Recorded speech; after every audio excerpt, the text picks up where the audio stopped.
okay, to fall into the restful awareness, the present moment.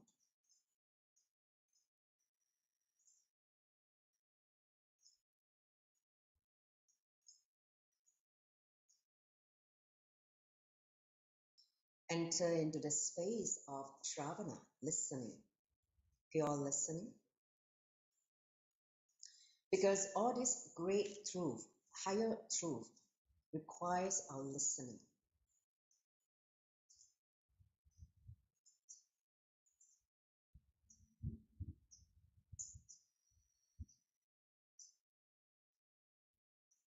In that restful awareness, let's invoke Swamiji. Join the palms together in your Anahata chakra, in Amanjali Mudra. We'll chant the Sadguru Varnana followed by 3 times Mahavakya, so that our beloved Guru also listen to this whole happening. Take a deep breath. Nityanandam Paramasukadam Kevalam Jnanamutim Dvandvatitam Gaganashatrisham Tattvamasya Ekam Nityam Vimalam Achalam Savari Sakshi Bhutam Bhavatitam Trigunarahitam Satguruntam Namami. Om Nityananda Paramashivoham. Om Nityananda Paramashivoham. Om Nityananda Paramashivoham.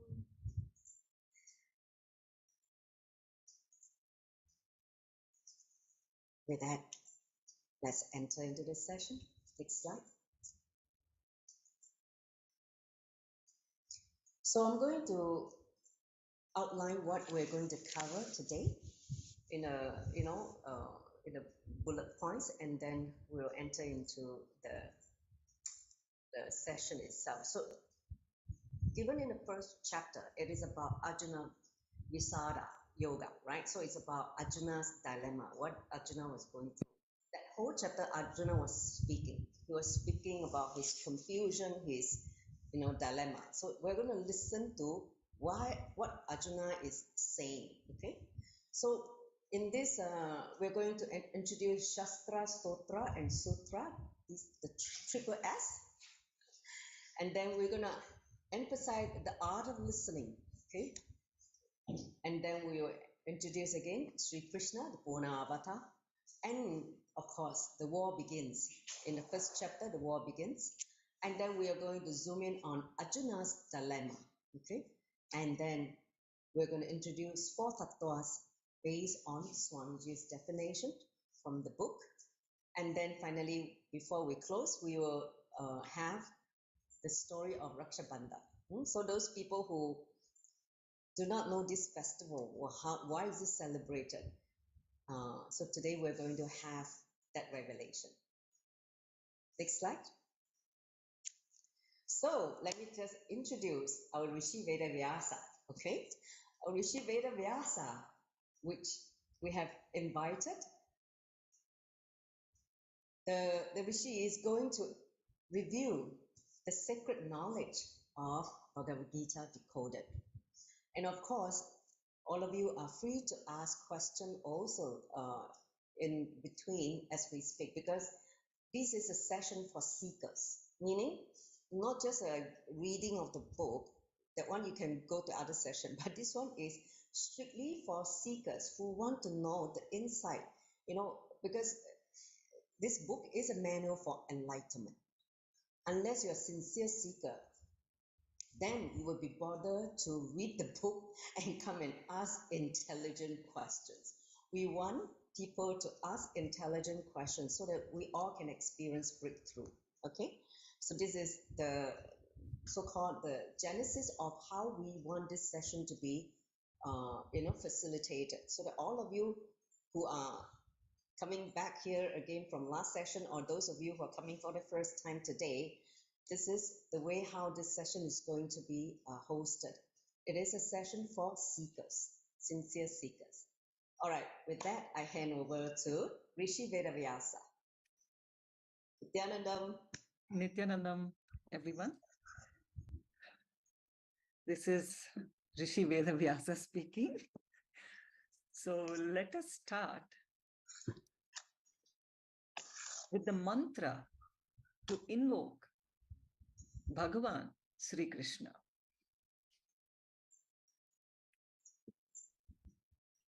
Om Vasudeva Sutam Devam Kamsa Chanuramardanam Devaki Paramanandam Krishnam Vande Jagadgurum. So do we chant together also? Everybody. Yes. You go ahead, Ma. Yeah.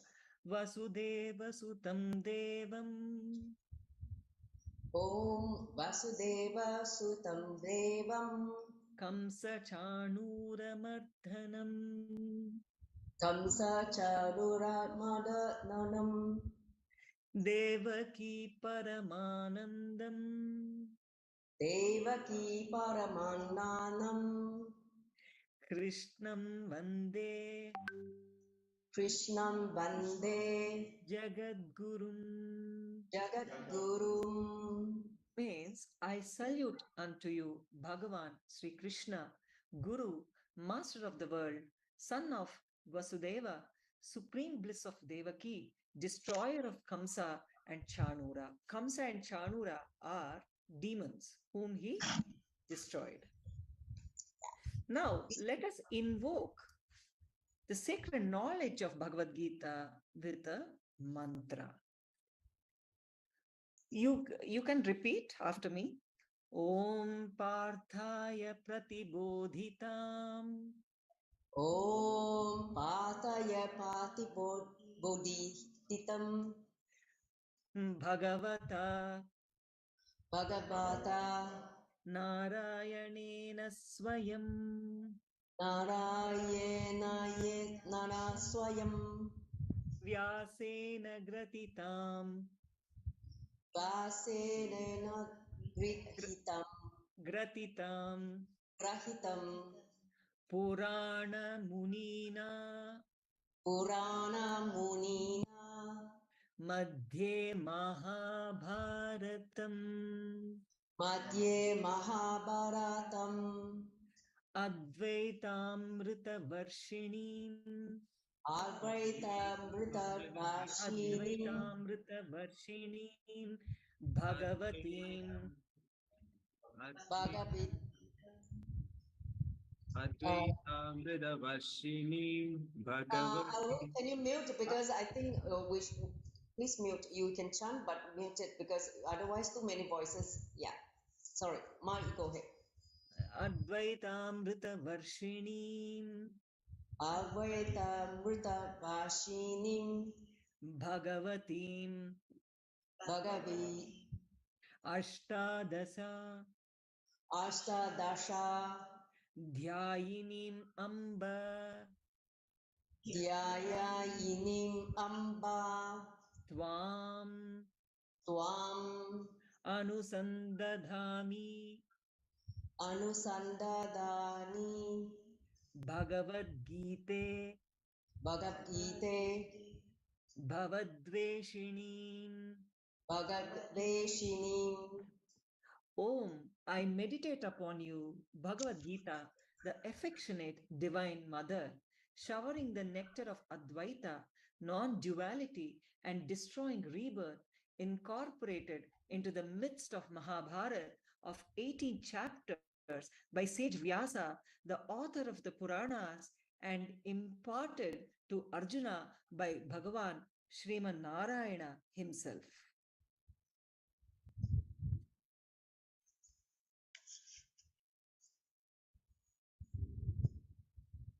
Now, let us move a little deeper. Please understand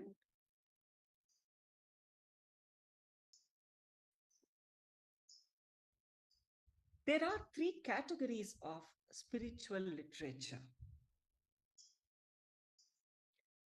Shastras, which give us clarity about the goal of human life. Next slide. They give intellectual understanding about the ultimate truth of man and God.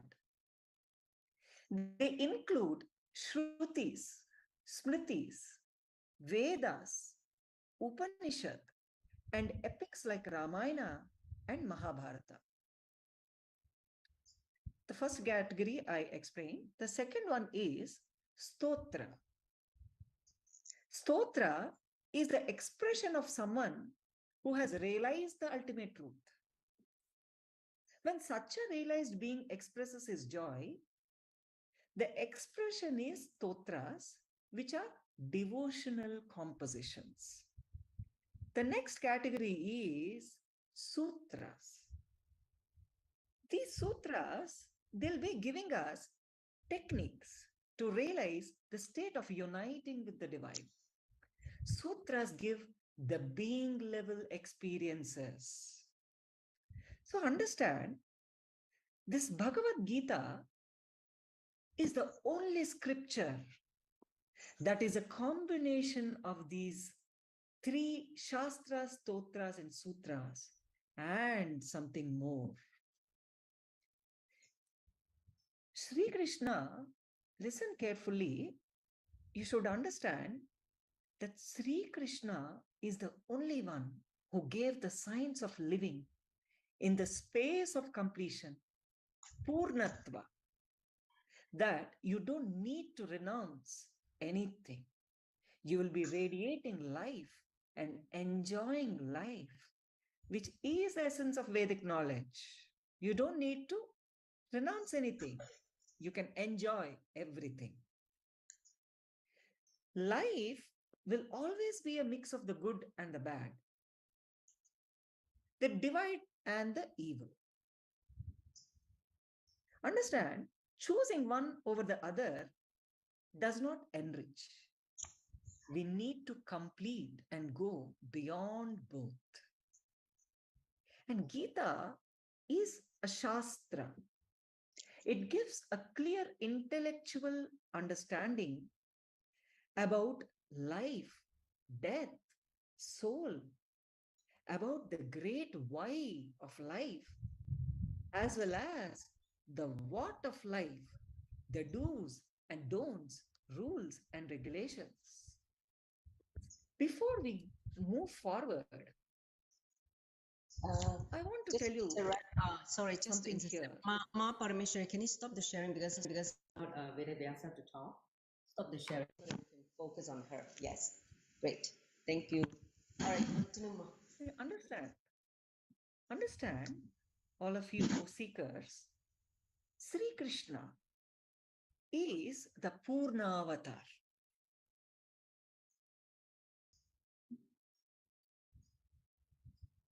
So this is from God himself. So before we speak about him, first let us speak about bhakti, the primary principle for everything, for all the shastras, all the sutras, all the stotras. Bhakti. What is bhakti? First we need to know. Bhakti, before we get into anything, every seeker should know this. Bhakti means devotion.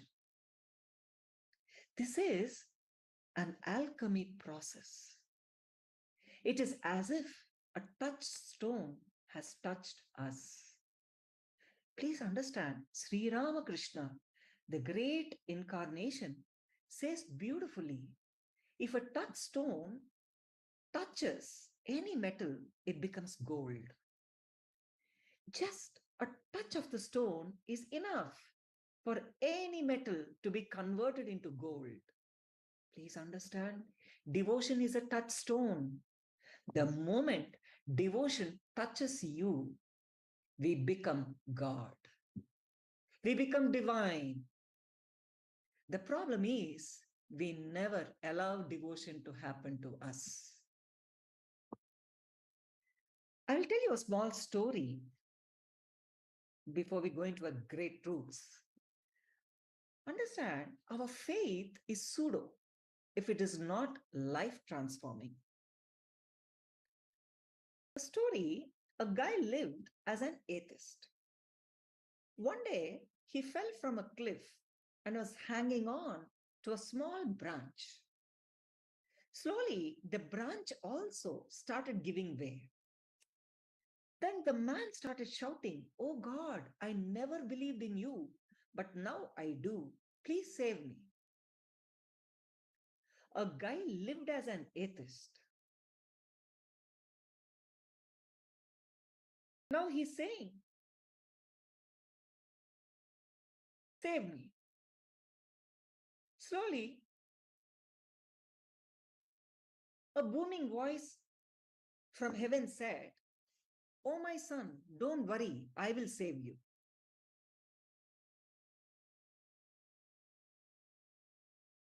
Just let go of the branch and I will save you.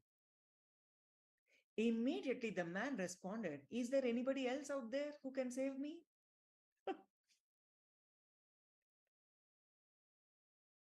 So just imagine our faith is also very pseudo, isn't it?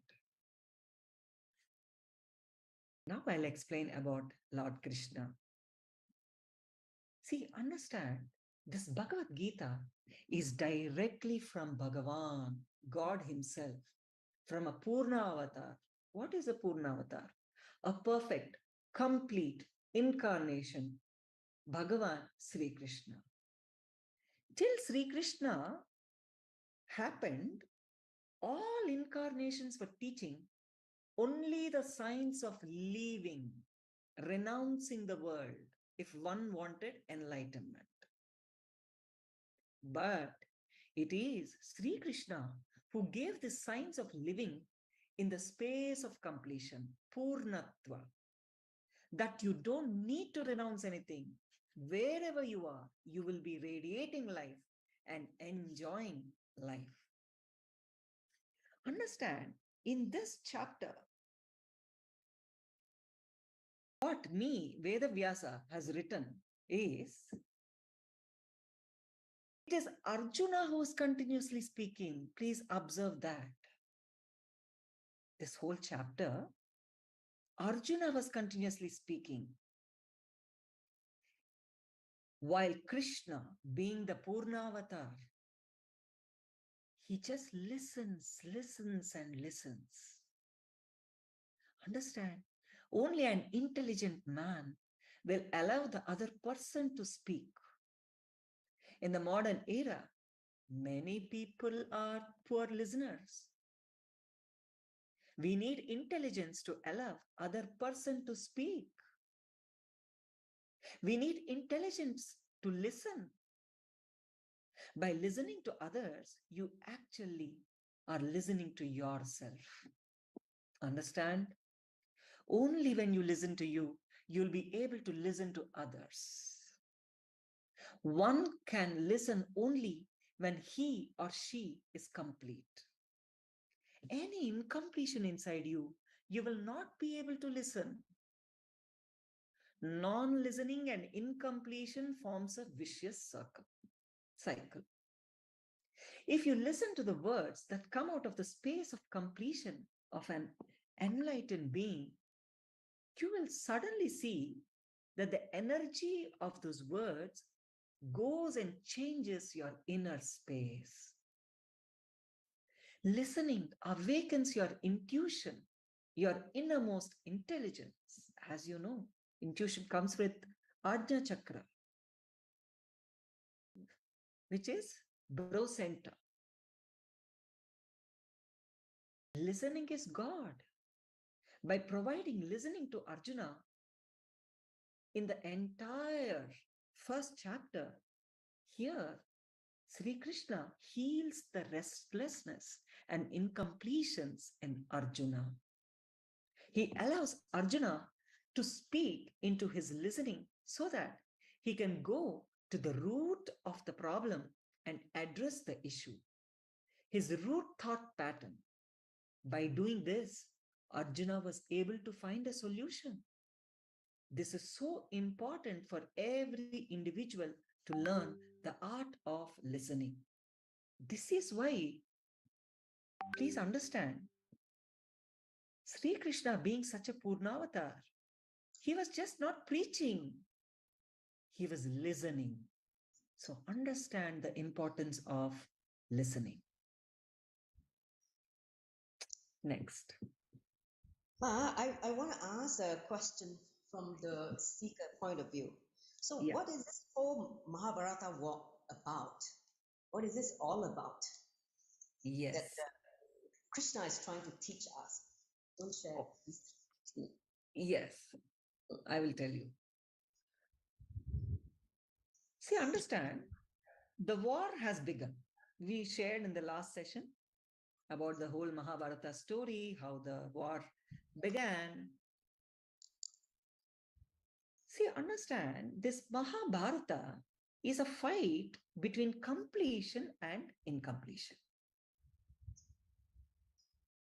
Mahabharata is actually a fight between the completions and incompletions within us, between possibilities and patterns within us. When Sri Krishna listens to Arjuna, see, he's not interested in Arjuna's complaining. He's not interested in what Arjuna is complaining about. He's really interested in Arjuna's real problem. And he's not just interested in just expressing what he knows. He allows Arjuna to speak into his listening so that he can go to the root problem and address the issue. See, Krishna knows that once he allows Arjuna to express his problems, Arjuna himself can find a solution to them. As Arjuna continues to speak, he exposes the root of his problem, his root thought pattern. This war, this whole war of Mahabharata, is just fight between completion and incompletion. So, he exposes the root thought pattern. Let me define what is root thought pattern. Understand, the first strong cognition you receive in your life, which influences you to continue to function based on the same cognition, is a root thought pattern. It is the pattern you develop when powerlessness takes over for the first time in your life. Your pure cognition is imbalanced and your mind is born. See, the way you behave, feel, and respond all come from this root thought pattern only. It is the limiting cognition that happens in you and fills you at a very young age, overpowering you. Sometimes it is fear, sometimes it is greed, sometimes it is jealousy, and sometimes it is the decision to prove yourself. And sometimes it is just plain confusion and worry. Understand, I explained about now all the incompletions, right? The fight between what? The incompletion. Now let us talk about this completion. What is the completion? Krishna, the super consciousness. See, understand, we can call him as completion. We can call him as Sri Krishna. We can call him as super consciousness, anything. The super consciousness constantly looms over our being, eternally reminding us of our space of highest positivity, possibility, divinity, and enlightenment with his tremendous patience and infinite compassion. Arjuna's progress on this path of dharma unto his self-discovery to re-establish himself in the space of completion is the path of Bhagavad Gita. Understand? that can also be our path of dharma if we internalize the message of the Gita. I will explain this Arjuna Vishada Yoga, first chapter. It's all about Arjuna's dilemma.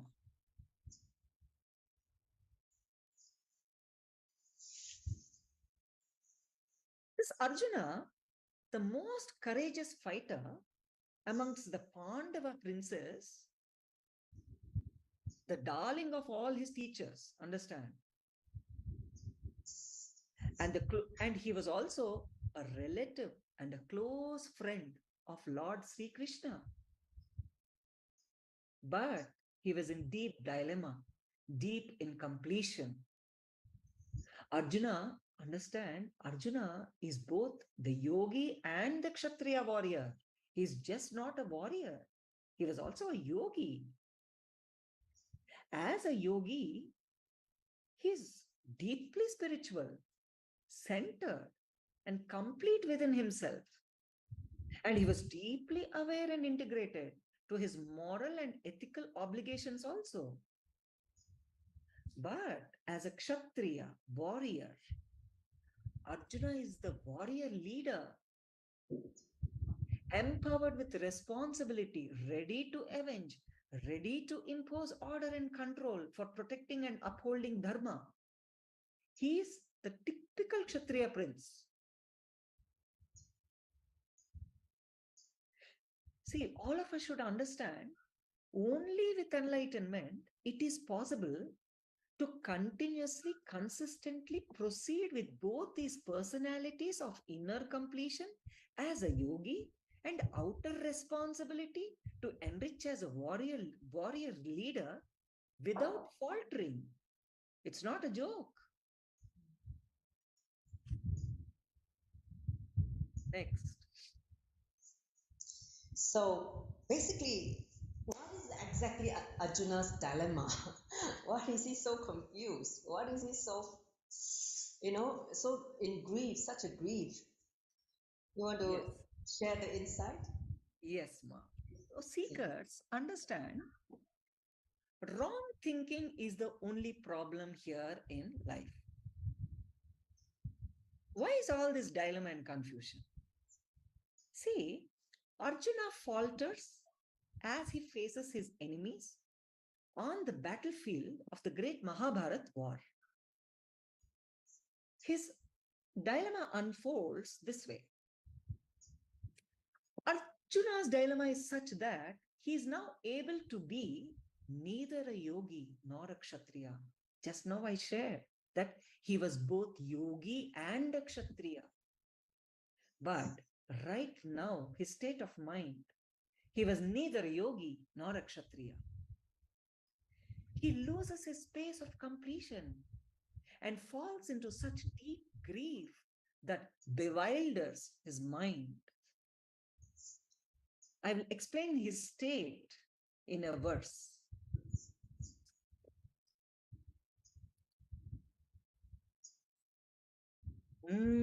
Drishtatve mam svajanam Krishna युयुत्सं samupasitam सीदन्ति mama gatrani mukham cha parisushyati. Do you want to chant? Sorry, the slide is not included in the projected slide, but that's okay. Okay. No worry. We'll post it in the chat later on. You go ahead. Oh, okay. Next. वेपतुश्च शरीरि मे रोमहर्षश्च जायते गाण्डीवं श्रमसस्ते हस्तात् त्वक्चैव परिदह्यते.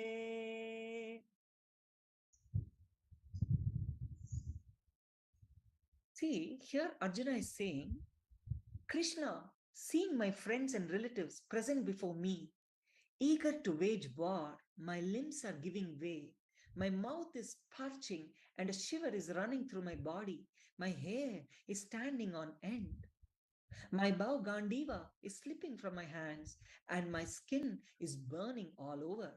My mind is whirling, as it were, and I am now unable to stand here any longer. See this Arjuna's dilemma. He's like falling Arjuna could apart. see. No, I would just say like he sounds like he's in the midst of depression. He's going to fall apart. True, true. See here the Arjuna's dilemma. Arjuna could see within the armies of both parties his elders, grandfathers, teachers, maternal uncles, cousins, sons, grandsons, and friends, as well as his father in laws and well wishers also. When Arjuna, the son of Kunti, saw all these friends and relatives present there, he was overwhelmed with deep pity. And he was saying to Krishna, "Oh Lord Krishna, see my friends and relatives present before me. They're eager to wage war. Oh my God, I feel my limbs are trembling. My mouth is drying. My hair is standing on an end. And my arch, this my bow, Gandiva, slips from my hands. And my skin is burning. I am unable to stand here any longer. I am forgetting myself and my mind is reeling. I foresee only evil omens. O killer of the KC demon." Look at that, how he's addressing Lord Krishna. As though KC demon was destroyed by Lord Krishna. So he's telling, "Oh, killer of KC demon," as though Krishna is the killer and destroyer. That's why he's asking Arjuna to wage the war. But Arjuna is unable to stand killing anybody. Understand? A warrior speaking like this. So the theme of Gita is the story of Arjuna's dilemma, his incompletion and its completion by Lord Krishna. See, his dilemma is the dilemma of humanity. That is the reason we are so much discussing about this. It represents the collective root patterns of humanity. It is an internal conflict between what we feel as us, what we feel we can actually do, our inner identity, mamakara, what we project as us to others, means what we feel we want to actually do, our outer identity, ahankara, what others think and perceive as us, and anyakara, and what we think about life and others, or what we perceive as our value systems and beliefs, our swa anyakara. Living in your peak capacity in all these above four identities, aligning your life to all the four dimensions, and expressing your peak potential in all these four is authenticity, Shraddha.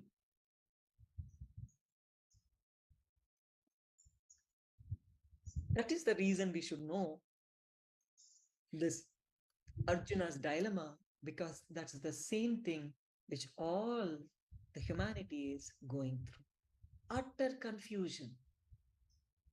Dilemma is the first thing any person has to face in his life for enlightenment, isn't it? On the path of enlightenment, all of us needs to face. The first thing is dilemma, confusion. If we have not yet faced the dilemma, the possibility for transformation has not yet opened. Arjuna has become a seeker of truth now. Why? Because the possibility of transformation has opened. That is the reason he's facing this dilemma. First, now he became a seeker of truth at this point. Great. So, see, don't we all face the same dilemma in life? You know, as you say, for all seekers, right, who wants to also have a breakthrough. So we all face the same dilemma, in just in different, aspect or different capacity. Yes, yes. We all face the same dilemma in life. See, why we face, how we are facing, I will explain. See, understand, O seekers, the essence of Krishna's teachings in the Bhagavad Gita should be understood through four simple yet powerful universal principles, tattvas, which are integrity, sampurti, authenticity, shraddha, responsibility, upayanam, and enriching, apyayanam. So the reason I'm telling you this, we are facing, whole humanity is facing this dilemma because the lack of stability in all these tattvas inside us. Because this whole cosmos is made up of these tattvas. And we are not established in these. That is the reason all these gaps between every image, ahankara, mamakara, anyakara, all these things, the gaps between all these things is happening. Let me define these principles. What I mean by integrity, sampurti. Understand, sampurti is you fulfilling the word and thought you give to yourself and to others, and experiencing a state of purnatva, completion with yourself and with life. This is the first principle. The second principle, authenticity, shraddha. Understand, shraddha is you being established in the peak of your capability and responding to life from who you perceive yourself to be for yourself, who you project yourself to be for others, and what others expect you to be for them. The third principle, responsibility, upayanam. This is living and responding to life from the truth that you are the source of, and therefore you are responsible for all happenings in and around you. You know, we always say others are responsible for our problems.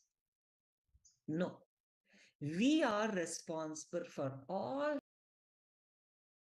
happenings in and around us. The fourth principle is enriching, apyayanam. Understand, enriching is you taking responsibility with integrity and authenticity, that you are committed to continuously enriching, which is expanding yourself and life in and around you. So, because the humanity is not completely established in these tattvas, the gaps between all these things is what is causing the dilemma. Any problem or conflict you have in your life can be handled every time very practically, efficiently, and skillfully with these four principles, tattvas. Understand, these four spiritual principles awaken four great inner powers in you. Each tattva, each principle is the key to unlock a corresponding power in you. I'll just mention about these four shaktis, which will be awakened by these four principles. See, these four principles awaken the four innate powers within us when we start living these principles. Any problem or conflict we have in our life can be handled with these four principles. To unlock these powers, we need to understand these four principles are related to our words, thinking, emotions, and living. See, integrity awakens Vak Shakti, power of words. Authenticity awakens Mano Shakti, power of thinking.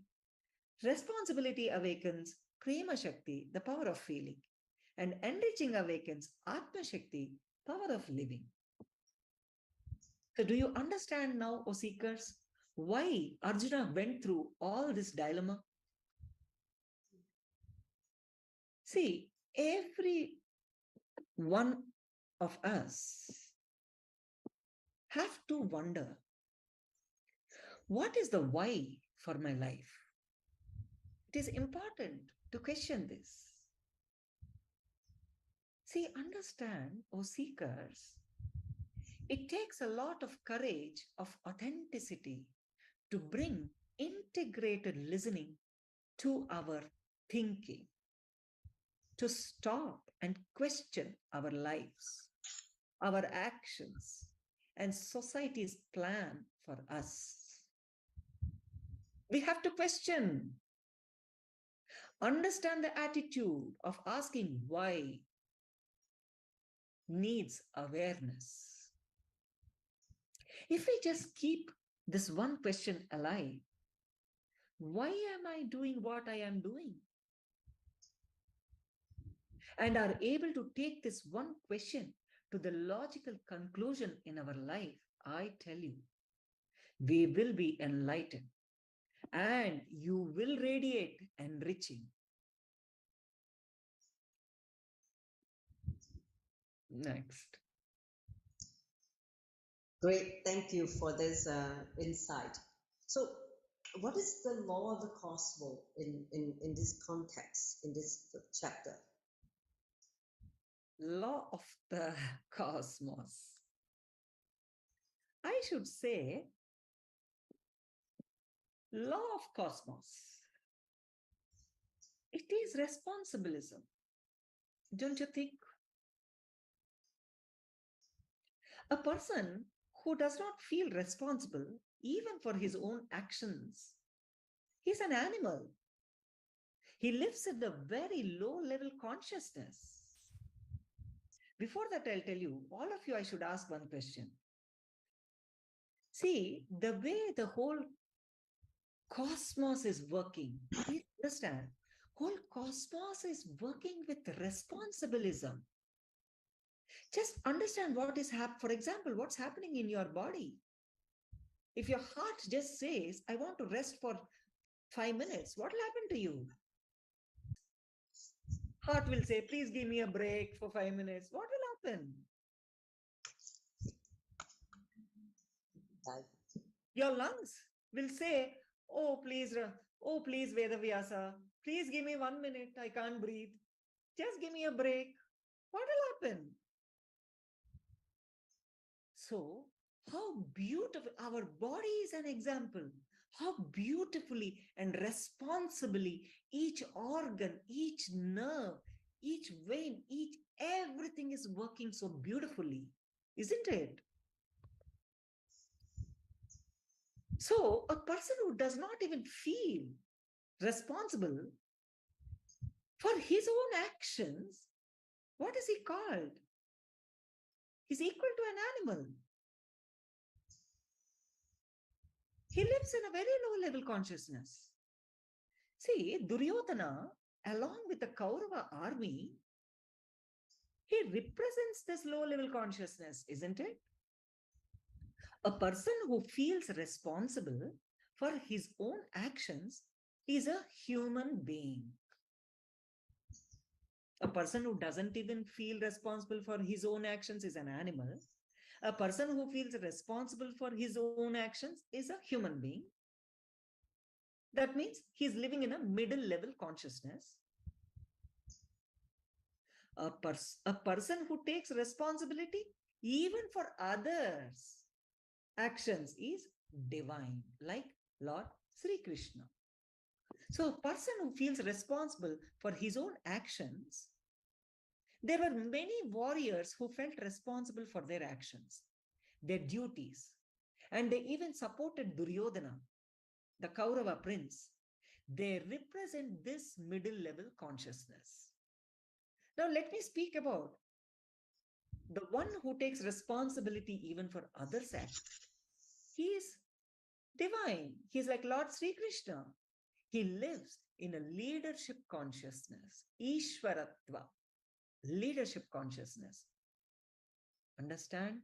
Sri Krishna is the Ishvara, the leader of the universe, responsible for the whole cosmos, with the ability to do anything with the cosmos.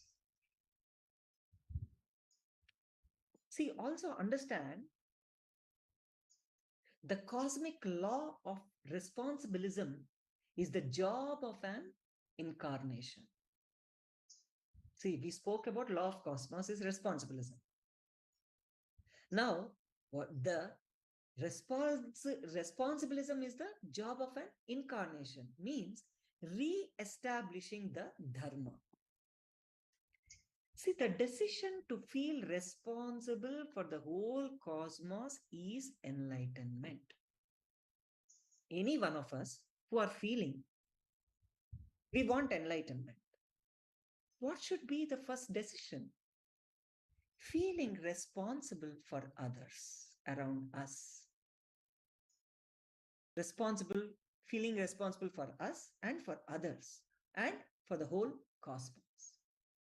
Feeling responsible for the whole and declaring to life by your feeling is responsible declaration, known in Hindu spiritual practice as nididhyasana, means living it. Responsible declaration unlocks the power of feeling or prema shakti in you. Understand the whole Mahabharata war.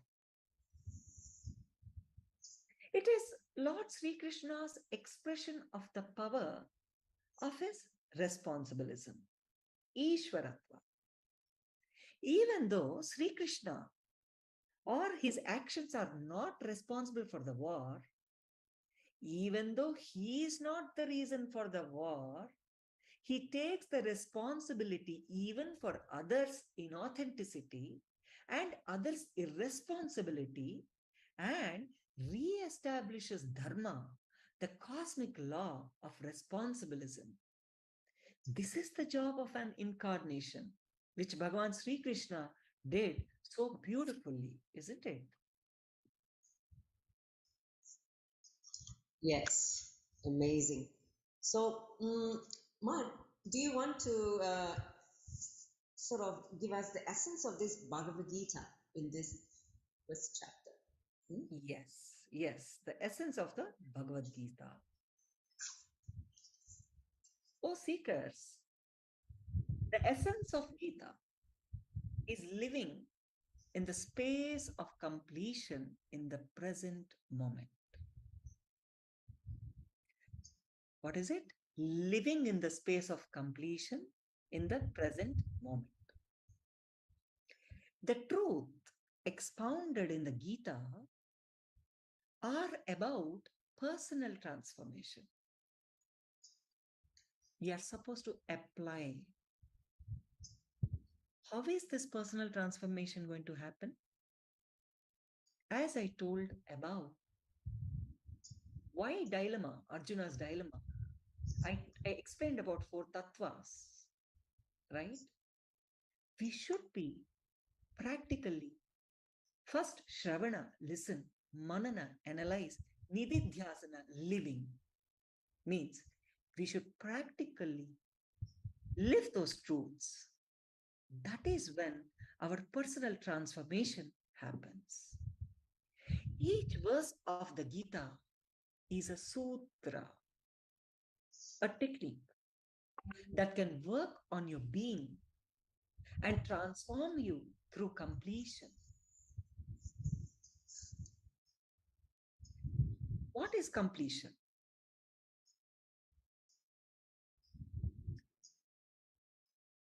Completion is the space and state where you will be totally connected with life and with people in your life in the present moment without any limiting, restraining influence of the past happening in your life. So what is incompletion? The past residue staying in the present moment and not letting you live your present moment, isn't it? So the essence of Gita is, as I told you, this whole war is about incompletions and completions, fight between these two. And the essence of Gita, living in the space of completion in the present moment. Repeat again, completion is the space and state where you will be totally connected with life and with people in your life in the present moment without any limitations, without any restraining yourself with the influence about the past happenings in your life. This is the essence of Gita. This is the way to come out of Arjuna's dilemma. The reason I'm saying Arjuna's dilemma is this is the dilemma of whole humanity, isn't it? Great. I think I got that click, or just listening. Okay, right now I would like, all the seekers out there in the Zoom with me, please, if you have questions, you have read the book on the first chapter, if you have questions, you can type the question now, and then we can ask Vedavyasa, Rishi Vedavyasa to reply your question. Anyone have questions? You can type now. We'll take maybe a minute for seekers to ask. While you're listening, you can also share the clicks you have, you basically receive from this first chapter. So like for my case, in this first chapter, I learned about why is Krishna not speaking? Because he's listening, which is so important. This is like the first lesson I learned from Krishna. Provide listening to others, because the person who is full of incompletion, the last thing you want is to intersect them and start giving them your ideas, or before they even open up. So provide the listening is the first thing I learned in this chapter. Then the second thing I learned is the four tattvas, how powerfully these four tattvas are already inside us. We just need to live it, and then simply the four shaktis will open up in us to start living in the space instead of completion. So these are the kind of the nuggets, golden nuggets I'm taking back from Bhagavan Sri Krishna. So anyone want to ask questions? Please ask. Otherwise, you come here only listening and no asking. I think they've learned to listen from this first chapter. Okay. No, how about I ask some question? Do you all of you understand what we have covered so far? Give me a thumbs up. You are following, you're tracking with us. If you got the whole essence of this first chapter, why Arjuna is so confused, why Arjuna is in this mess, like he's feeling that the whole body is falling apart. He's because of his confusion, the body is not able to function. See, when you're very clear, you all body mind will be aligned to fight the war, right? But because of his confusion, so the body is also in the state of confusion. Is like, he was saying he's burning and his hairs are standing, and then his throats are dry, and so that's why all this means what he's in a state of stress, highly stressed because of non-integrity, the whole non-alignment of the thinking and the body. There's like an internal war happening in this body. That's why Swamiji says that the body is the Guru Chitra. This is the battlefield. When you are in all this incompletion, this is what is happening. So any other questions? Otherwise, we're going to enter into the story about the Raksha Bandhan. Please ask. Last week we had some very nice questions. So this week I'm hoping that all of you can also ask some questions. Okay, so Anita asked, how do we take responsibility for others' action? Okay, Ma, you want to answer this? The question is, how do we take responsibility for others' actions? Very simple. First, when we feel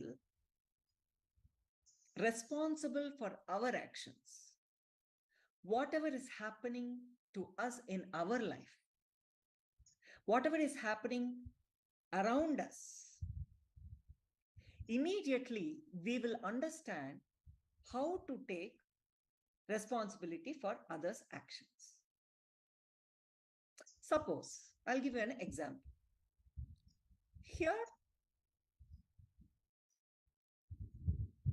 I gave, here one person is there. I'll take anybody from the screen. Okay, here Nagarjuna is there.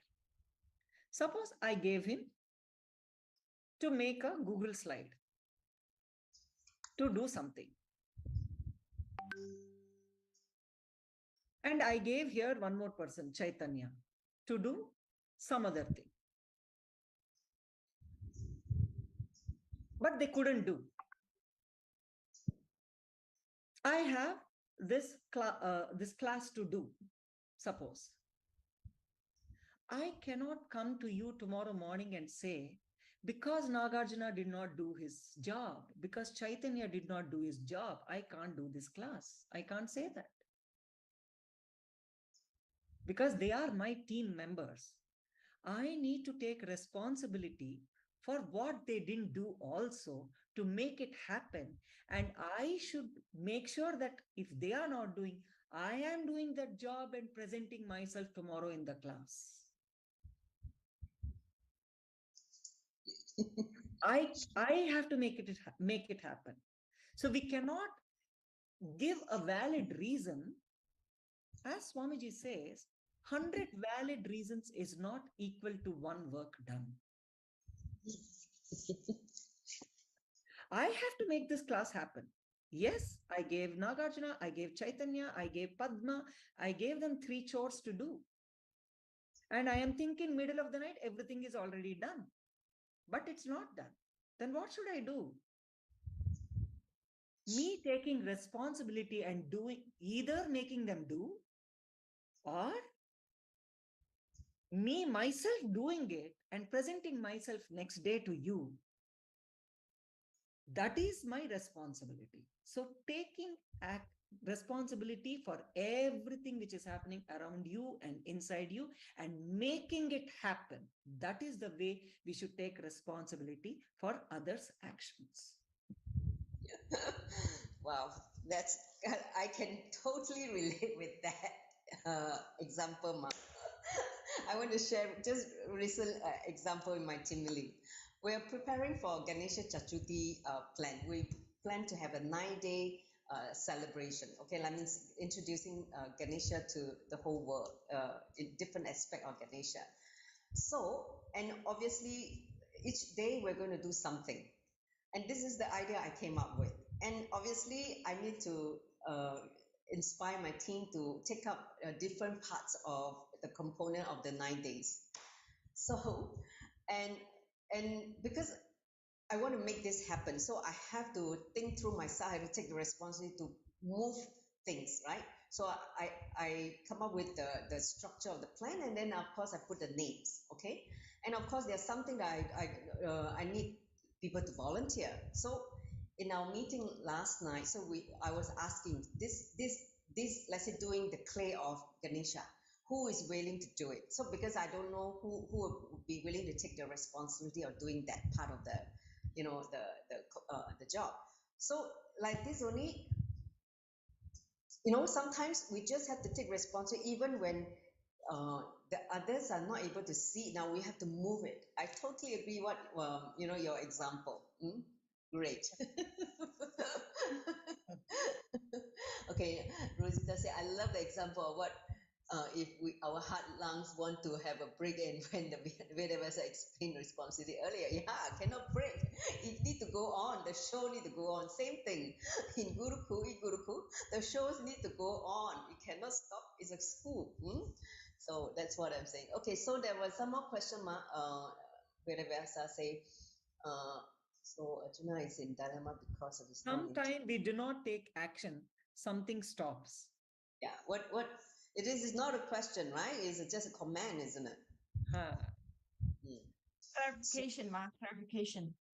See, making it happen is the key here for everything. Making it happen. That's it. Only the essence of whole responsibilism or integrity or authenticity or enriching is, whole essence is making it happen. That's all. Correct. There's no reason. Yeah, that's why Swamiji, all the excuses, work not done doesn't mean, the excuses is valid, right? Work not done means it's not done. Take the response and get it done, right? So here's another question from Parameshwari. So Arjuna is in a dilemma because of his non-integrity as a warrior. Is this correct? He's struggling because he has to kill his cousins and friends. We can't say Arjuna is non-integrated. No. It's not that he's not integrated as a warrior. Understand,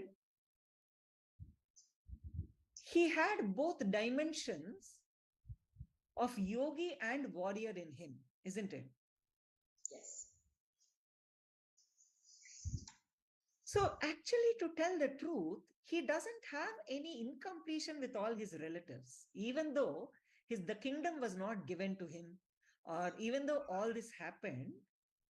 He's a yogi. He already had a completion space. So he didn't have any incompletion towards them.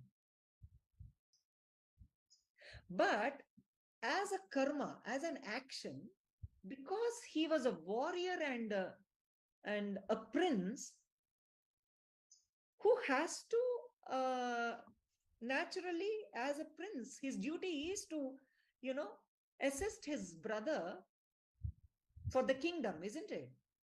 So as a karma, he has to do it. But to tell the truth, inside, he doesn't have any vengeance or incompletion towards those relatives. He actually respects Bhishma, his teacher, Dronacharya, and everybody a lot, immensely loves them. But at that moment, those people were standing opposite to him. And yet beauty is, even those people don't have incompletion with him. Even they love him immensely. But the situation is such, he has to kill them. That is when he faltered.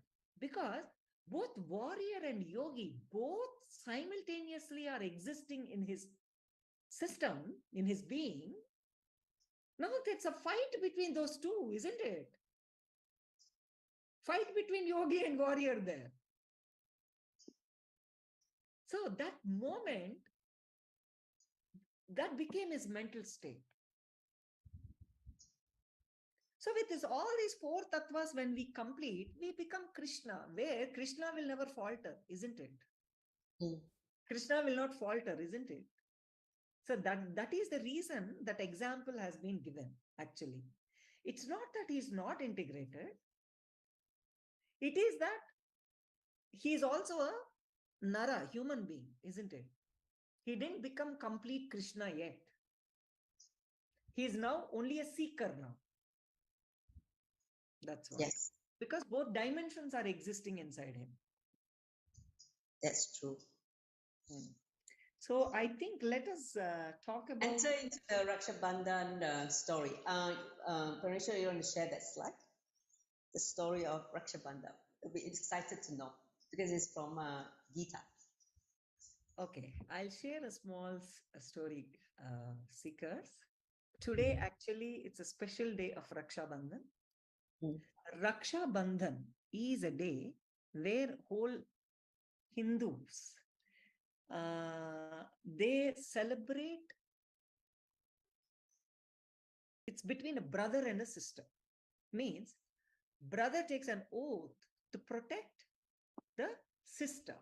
So he stands by the sister and all the lows and highs of her life. That is what this Raksha Bandhan is about. How it started, I'll tell you a small story. Actually, we shared the Mahabharata story previously, but whole story we couldn't share. I'll tell you two sections of the story. See, Lord Sri Krishna's nephew, Shishupala, he was given, he's very negative and he abuses Krishna a lot. But because Lord Krishna's nephew, Krishna gives him a boon that 100 mistakes, you will not be killed. After 100 mistakes, he'll be killed. So what happens? This Dharmaraja, Yudhishthira and all Pandavas, in Indraprastha, they built this Indraprastha, a kingdom separately after, before the war, actually, before the gambling happened, they formed their own kingdom, actually. Indraprastha, they built their own palace. That time they did some, all these homas, yajnas, everything, right? So they invite everybody. When they invite everybody, Dharmaraja gives the Pradhama Puja, means, what do you say? First respected. They do that to Krishna, Lord Krishna. But this Shishupala gets up and he starts abusing Krishna, that how can he be prayed first or given the arghya first?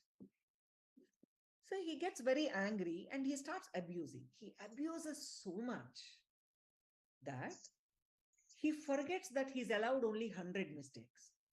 So he crosses this 100.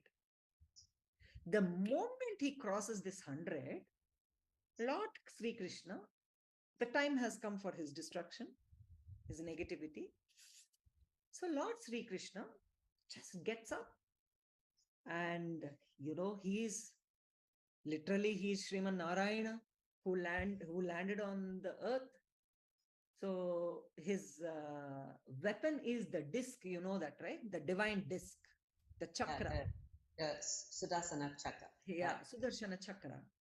So that appears and it cuts the Shishupala's head and it comes back onto his finger and it disappears. When this happened, in this whole process, his finger gets cut.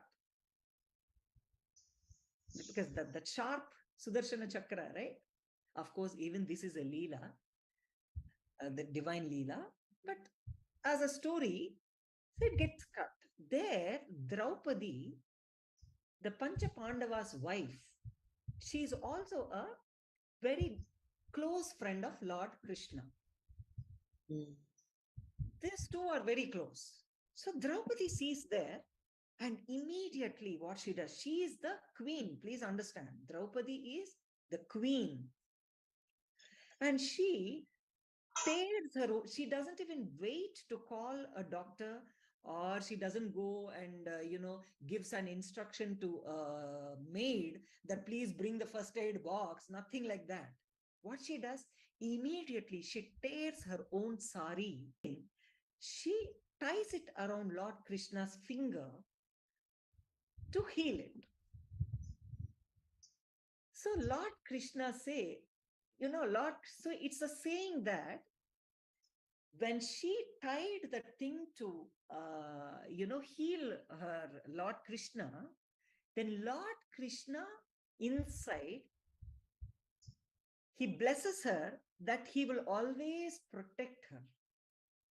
That is the reason later on, when this whole gambling thing happened in the court of Kauravas, when all these Pancha Pandavas lost the war, lost this in the gambling, they make Draupadi as their servant, these Kauravas.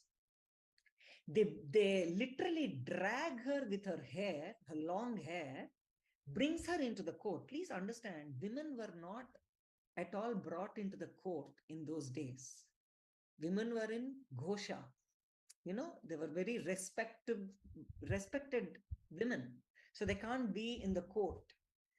Please understand, front of all those people who are sitting, great people in the court, they drag her into the court and they will try to unrobe her, remove her clothes in front of whole court people.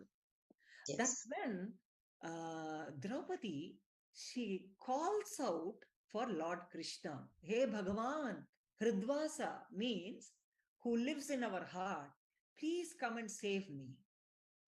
So Krishna, he was on some war field somewhere outside Dwaraka. He hears her cry from there because he is divine. And from there itself, he unlocks this cloth which Draupadi has tied around his finger. So when he was removing each thread becomes one whole sari and goes to Draupadi and covers her. And the Dusasara who was pulling the sari couldn't. How can he pull? Each thread in that cloth becomes one whole sari. So he gets so tired and he collapses. So until he collapses, the saris keep coming and coming and coming from the air, and it protects her. So she was never unrobed. So they could not remove even one cloth from her body. So her her respect was saved in front of the whole humanity and the whole court. So that is from that time, humanity and in Hindu religion, they started celebrating Raksha Bandhan, where every Raksha Bandhan day, a sister ties the cloth around her brother's wrist so that the brother protects her from all the evils of the society. So this is how it came into practice. So that's how Lord Sri Krishna protected her from wherever he was. He protected her respect. Such a beautiful narration of, the relationship between Draupadi and Krishna. So beautiful. So, so now you know the how this whole Raksha Bandhan begins. Great. So I think we almost come to the end. Can we come to the last slide? Because I want to introduce the link to the download of. So first of all, I'd like to thank all of you for the participation or your listening and enjoying the whole session. I hope you do enjoy as much as I do. And if you really, really enjoy, you can give a thumbs up or send your comment in the group. So all of you, if you want to be added into this special Bhagavad Gita group, let us know. Any one of the contact, we can add you in. So once again, for those of you who want to start reading this book, if you don't have the physical book, here's the link to download the ebook. Okay, just look at this and download. And then we are going to cover the second chapter, which is one of my favorite chapters, is Sankhya Yoga. Basically, it talks about you are God. So Krishna, for the first time, is revealing the truth of consciousness, who we are. So that chapter was really, really very nice. So I hope all of you start reading and then come back with your questions, as a seeker. And let's keep this interactive and also meaningful for all of us to learn from each other. So here, as a Vyasa, I want to say one thing to everyone. Yes. First thing, please download the book.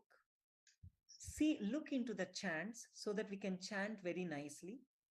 Next class and next session. And one more thing I suggest, if you want to know about Lord Sri Krishna, please understand SPH Nityananda Paramashivam is Krishna himself. Yes. And today he is revealing a program, Paramashivoham level 3. The season is starting today. Yes, the new season. Please come and experience with whatever name he is, whether he is Paramashiva, whether he is Lord Sri Krishna, whether he himself is Vedavyasa, he himself is everything. Please understand, experience him by coming into this program and bringing all your family and friends and experience Lord Krishna living. Why are we just reading and the bringing all your family and friends? Which and me Vedavyasa Lord wrote Krishna living. Why are you reading only my book? Please which Vedavyasa, which me Vedavyasa wrote. Lord why are you reading all your family and friends today night to experience Kalpataru with Bhagavan Sri Krishna, your reality, whatever experience you want. In the next 21 days, all your family and friends today to and take his direct initiation with Bhagavan Sri Krishna. Whole essence of Bhagavad Gita experience in the next 21 days directly inside you with these 21 his direct initiations. Then from this today. Whole essence of Bhagavad Gita and is going to be the good thing is this season 3 of Paramashivan level 3, these 21 we are going to also celebrate from Krishna today. Janstami on the 6th and 7th of September. The good thing is with this season 3 of Paramashivan level 3, we are going to also celebrate. We are not only going to open the second chapter, we are also going to celebrate September, which is okay. So Krishna will be coming early morning. Means so every day next program week starts we are not 4:30 only p.m. going in to the open evening the second Indian chapter, Standard we are Time, also and going it to continues celebrate till next day Krishna morning 8 Janstami. p.m. Okay, so 8 Krishna will be coming early morning. Means Lord Krishna will be program starts after 4:30 p.m. in the evening Indian Standard Time, so and it continues till next day morning 8 p.m. Please at 8 a.m. after midnight, at least 1 a.m. But Lord Krishna will be landing around after midnight to each and everybody. Vedavyasa will send links to everyone. If you cannot do the 16 hours program, and Arjuna also will be sending after midnight, at let's least all 1 a.m. stay or 2 awake a.m. to be with Please log Krishna. in. I will be sending links to each and everybody. Vedavyasa will send links to everyone. So I hope all of you We will and Arjuna all also will be sending. want to ask in this Let's session, all stay and then awake I to think be it's with Krishna. high time to conclude now with the Purna mantra. We thank you. So I hope all of you thank you, Swamiji. get thank you what you Sri want to Vedavyasa, ask everybody in who this come session, and enjoy then this I think it's space high of a time to seeker. conclude With now that, with the Purna mantra. let's We thank conclude you with the Bhagavan Purna Sri mantra. Krishna. Thank you, So Swamiji. sit with a back Thank straight, you, join Sri the palms Vedavyasa. together in Everybody your who heart come and center. enjoy this space of a seeker. Oh, With that, let's conclude with the Purna mantra.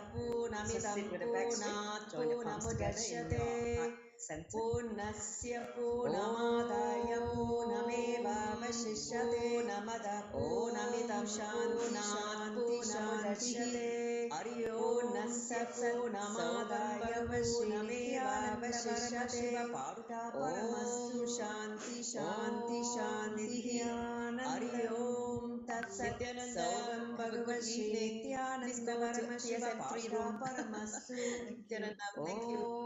Nityanandam. Nityanandam, have a good such a evening. strong energy every Please time. go to. Are we ready? Oh, live. Okay, we're now live, everybody. Nityanandam, a very warm welcome to all of you. My name is Manita Dugananda, and welcome to this new series of session called Bhagavad Gita Insights for Seekers. So this is going to be conducted jointly with Kailasa Singapore and Kailasa Telangana, okay? So which is part of India, in case you're wondering where this place. So today is 23rd of August 2023. I'd like to extend a warm welcome to all of you, those who are joining me on Zoom as well as here in Ardinum. And on the social media, we're live in a few social media platforms, YouTube, Facebook, and Twitter. Okay, so whoever come in, please mute yourself and turn on the camera. Otherwise, I will put you into the waiting rooms for there. Then you will not be able to be part of this whole thing. Then, if you don't want to be seen, maybe you can go to the Facebook and watch from there. Okay, if you come to the room, please turn on the camera. So now, so that we can identify who we're interacting with, for that reason only, we want to make sure that whoever comes into the room, we have the camera on, okay? So let's get into the session itself. So before we enter into the session, let's take a few moments to center ourselves, ready to receive this beautiful, I would say, knowledge, sacred knowledge, royal secret from Sri Krishna. So let's sit with the back straight now in any comfortable meditative posture. with the head, neck, and spine aligned one straight line. Close your eyes and just be centered in the body awareness. Feel the physical body from head to the toes or fingertips. Connect with the boundary of your body where the skin ends. Be physical in the body. Center on the body itself. And then connect with your breath awareness by breathing in very slowly and deeply. Inhaling, enter into a gap, a pause, a neutral zone. Then exhale very slowly and completely. At the end of exhalation, you enter into the second gap, neutral zone. Now go on like this, breathing in and out by having the awareness between the two gaps. Let the breath integrate this body and mind into the space of now. Present moment.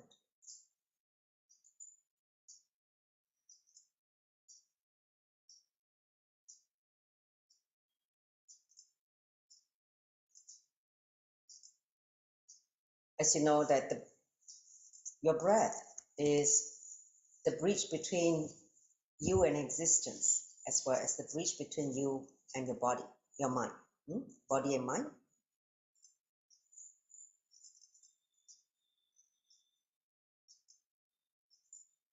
Come to the space of listening, Shravana. In that deep, restful awareness, let's invoke Swamiji. I'd like you to join the palms together in Amajali Mudra in front of a heart center. Let's invoke him by chanting the Sadguru Vandanam, followed by 3 times Mahavakya. Take a deep breath.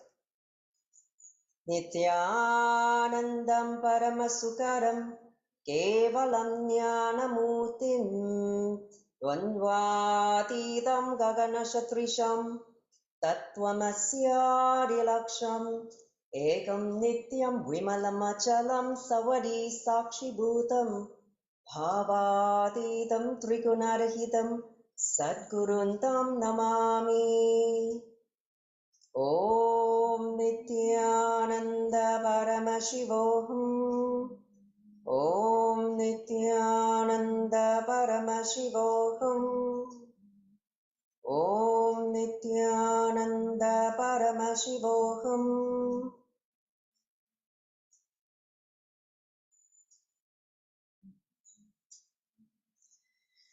So, once again, welcome to those people who just joined the Zoom as well as the social media. Now, before we enter into the session, I remember in 2011, in September, that was the time Swamiji first introduced this great book, Bhagavad Gita, when he started expounding on Bhagavad Gita. You know that he had, talked about many different scriptures in his discourses, satsang. So in 2011, that was the first time I got introduced to this amazing book, okay? So, and I remember at that time he was also working on Nitya Kriya, okay? He introduced Nitya Kriya. So in today's session, I'm going to basically let us get into the space of awareness, okay? See, in 2011, when Swamiji introduced this book, he introduced one Kriya, which activates the right brain. You know that the left brain is responsible for all the logic, faculty, right? So the right brain cortex is responsible for creativity, the higher, thinking and, cognition. So he prepared us before we enter to receive the knowledge or the, what Krishna has to impart to us, and by preparing us to, through a kriya. So I'm going to make you sit and do this very short kriya, very powerful yet very, very short only, okay? So you will feel the effect of the Kriya because we are in his breathing space now. So this Kriya is very simple, only 2 steps. Okay. So the first step is you're going to put basically your index finger, okay, your index finger, you're going to close your ears with the index finger, and you're going to hum. Wait, listen first. You're going to hum intensely for 5 minutes. Okay, humming means, you know how you hum like a bumblebee, right? Like hum mantra. So you're going to do that for 5 minutes. We're going to do the intense humming for 5 minutes. After that, I would set a timer. And then after 5 minutes, we're going to sit in silence for a few more minutes to allow the energy to basically awaken the right brain, the subtle brain grooves, so that we're ready to receive this higher truth. Okay? See, some of you may know, I'm also a yoga teacher. So, these body preparation are very, very important, especially you're sitting with such powerful, scriptures. So all of you, are you ready? So put the index finger, okay? Cover your each ears with the index finger, and I'm going to set the timer for 5 minutes. Okay, so I'm going to put a clock alarm. Okay, are you ready? Let's start.